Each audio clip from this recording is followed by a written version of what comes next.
What is up YouTube, and welcome back to 7 Nights Rebirth video, and today we're just going to be talking once again about ruby farming.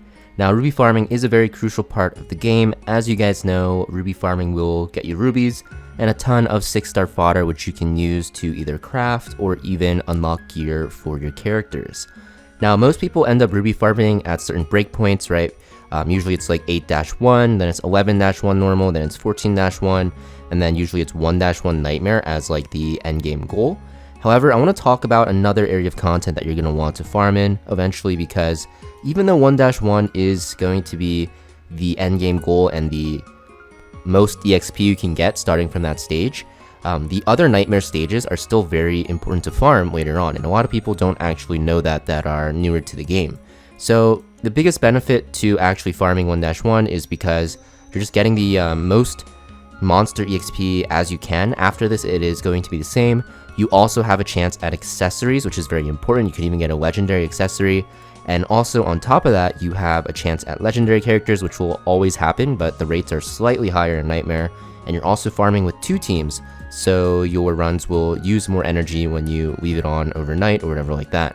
However, you're going to see that if you go through the chapters, once you get to a certain chapter here, which is going to be chapter 6, it's going to start dropping 5-star accessories. So these 5-star accessories are super important because it gives you an increased effect on it compared to the 4-star counterpart, and also the stats it gives will be higher. So if we actually look at my accessory inventory, you'll see that my ring that Rin has equipped, which is 5-star, will be 777% stats, while a 4-star one will be 555. So you can see the stat difference is going to be about 2% per star, and also the effect goes up for the higher star increase. So if we also look at this 5-star ring of protection, you can see it's a 6% block rate, and if you look at the 4%, it is going to be 3%. So it's basically doubled from 4 to 5%, which is insane. So you can see the difference between a 5-star and a 4-star ring is pretty massive, and it'll be the same for legendaries as well.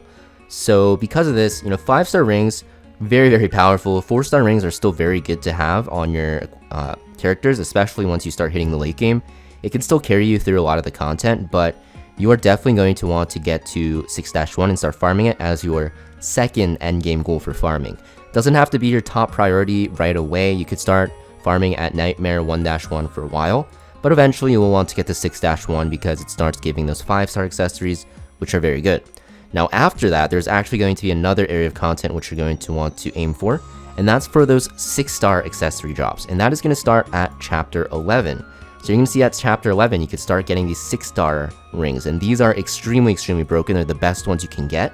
So that is like the ultimate endgame goal right now for Nightmare farming once you gear up your characters. You can see right now I'm at chapter 8. I actually started pushing adventure again today. So I'll probably have more videos on like some teams that you can use to push through adventure on my channel very soon. But for now, all you guys need to know is, get to Nightmare 1-1, farm it for a bit, and then you eventually want to go to 6-1. Now, in terms of how much harder is it to farm 1-1 versus 6-1, I'll actually show you guys. So if I actually go to my ruby farming team, you're going to see that this is my setup on my Yunny here. You can see that she's has pretty good gear, and then we also have my Tio here as well, also in pretty decent gear at T6. So I'll actually show you guys one run. You can see the damage that my characters do. So if you look at the monster's health, you'll be able to see how much damage that they're actually taking from my abilities, and you can compare it to 6-1. So you can see here, my Yunny basically does about 70% HP, I'd say, with her AoE attack.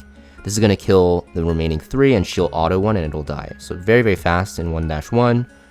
And with Tio, you're going to see that he easily 2-shots here. So he does about like 80% health with his 1 skill.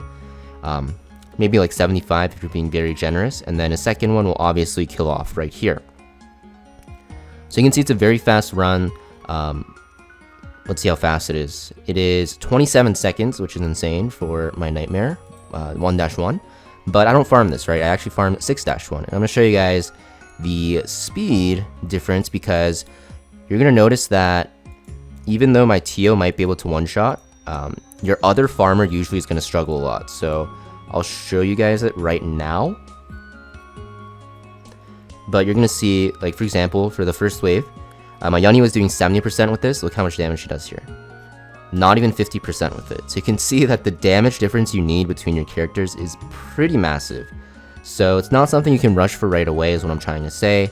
You're going to want to farm at 1-1 for a while to get your gear slots unlocked, get your rubies, farm for some dupes, get into raid, get some really good gear from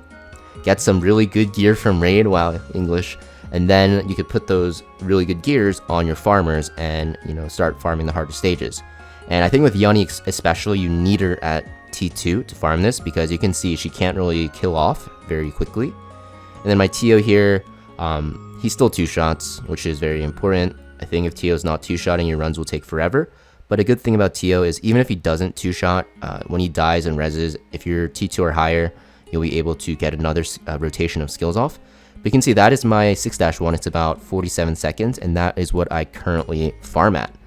But yeah, I just wanted to make this video because a lot of people are just permanently staying at Nightmare 1-1 and not pushing Nightmare Adventure anymore.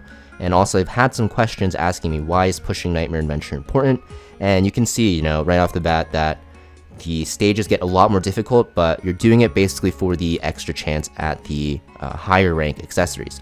Also, on top of that, if you actually push Adventure, you'll get a lot of these rewards, and the biggest ones are the accessory boxes. Chapter 6 gives 2 4-stars, which is very good. I believe Chapter 7 also gives 2 4-stars, and they start giving like 5 stars and 6 stars into the later chapters, which is going to really boost your account. And if you get very lucky, you might get a legendary one. So, yeah. Pretty much it for this video though, guys. Thank you for watching. Make sure you guys hit that like and subscribe. Let me know in the comments down below what farmers you're actually using for Nightmare. We have the recently buffed Velica who can be used. I've actually heard that Velica can be used in Nightmare 6-1 as long as you upgrade her Meteor and actually put her on very good gear. And also if you have like maybe 1 or 2 dupes in her for the extra stats, because duping in this game, not only does it upgrade your skills, but you have to realize it gives you really good stats. And the biggest breakpoints are obviously 2 because you get the skill upgrade. You also get crit rate or crit damage at 4, which is very big, and then another skill upgrade at 6.